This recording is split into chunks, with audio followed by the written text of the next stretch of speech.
महाराष्ट्र के माननीय उप मुख्यमंत्री Shri Ajit Pawar ji, doctor Vijay Satbir Singh ji, Baba Harnam Singh ji, Baba Kulwant Singh ji, Shri Hazur Sahib ji, and to all the eminent dignitaries, to all the esteemed guests, तो सभी लोगों को, माननीय लोगों को मेरा ससम्मान अभिवादन। महाराष्ट्रात पुन्हा येऊन मला खूप आनंद होता है। आज मैं यहाँ किसी अतिथि के रूप में नहीं, आप में से एक बनकर खड़ा हूं। आज नांदेड़ की पवित्र भूमि पर खड़ा होकर बोलना केवल एक औपचारिक दायित्व नहीं है, यह इतिहास के सामने सिर झुकाने का क्षण है।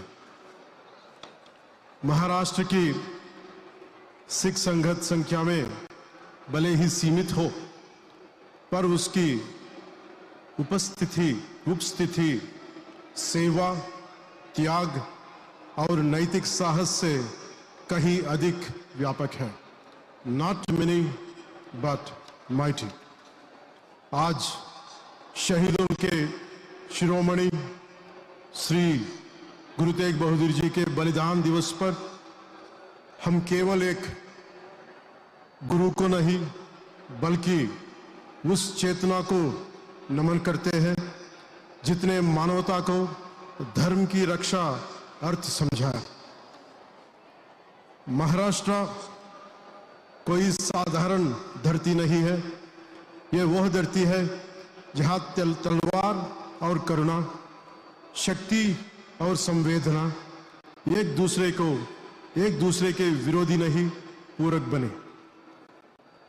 छत्रपति शिवराज जी महाराज से लेकर संत तुकाराम, संत ज्ञानेश्वर, महात्मा फूले, बाबा साहेब अम्बेडकर, महाराष्ट्र ने भारत को सिखाया कि सच्चा नेतृत्व वही है जो सामर्थ्य के साथ सद्भाव भी रखे। यही कारण है कि जब भारत की अंतरात्मा बोलती है तो उसमें महाराष्ट्र की गूंज सुनाई देती है।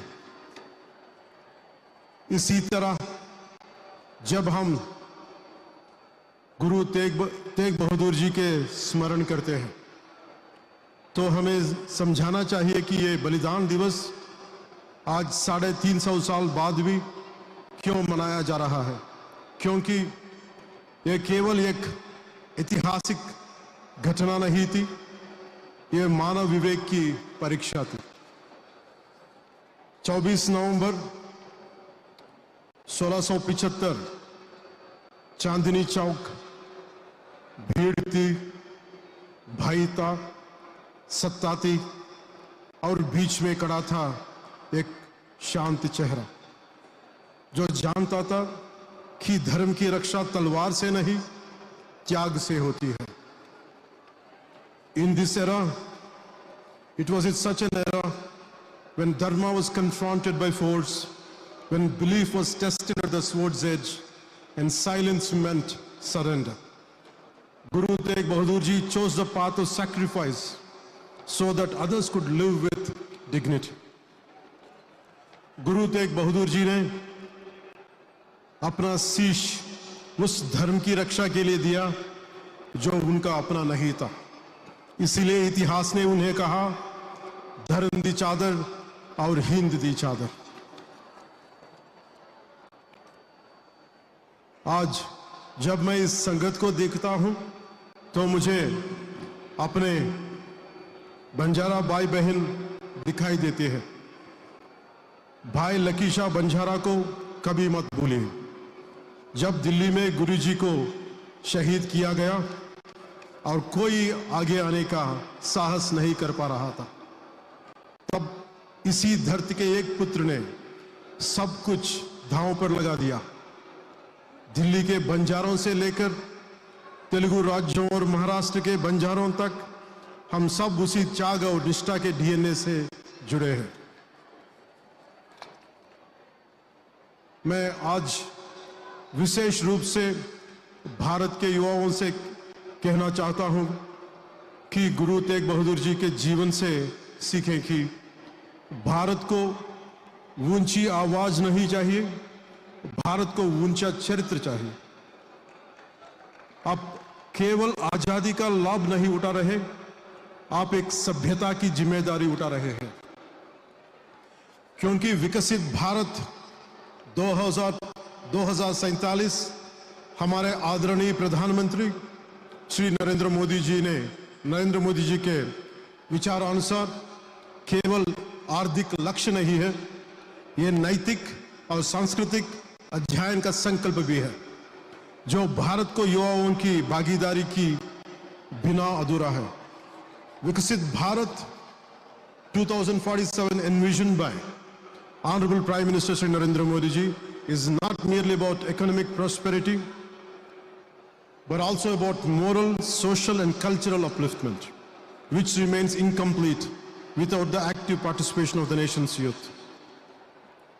आज हम नांदेड़ से यह संकल्प लेकर जाएंगे कि जैसे गुरुजी चांदनी चौक में डाल बनकर खड़े हुए, वैसे ही हम सब भारत की प्रभुता और अखंडता के लिए डाल बनकर खड़े रहेंगे। आज पड़ोसी देशों में हिंदू अल्पसंख्यकों की पीड़ा हमें याद दिलाती है कि गुरु तेग बहादुर जी की शहादत केवल इतिहास नहीं, चेतावनी भी है। आइए हम इस संकल्प लेके धर्म को परंपरा नहीं, कर्तव्य बनाएं, स्वतंत्रता को सुविधा नहीं, साधना बनाएं। गुरु तेग बहादुर जी का शहादत भारत को सत्य, साहस और संवेदना की मार्ग पर सदैव आगे बढ़ाती रहे। वाहेगुरु जी दा खालसा, वाहेगुरु जी दी फतेह। जय हिंद, जय भारत। वाहेगुरु जी।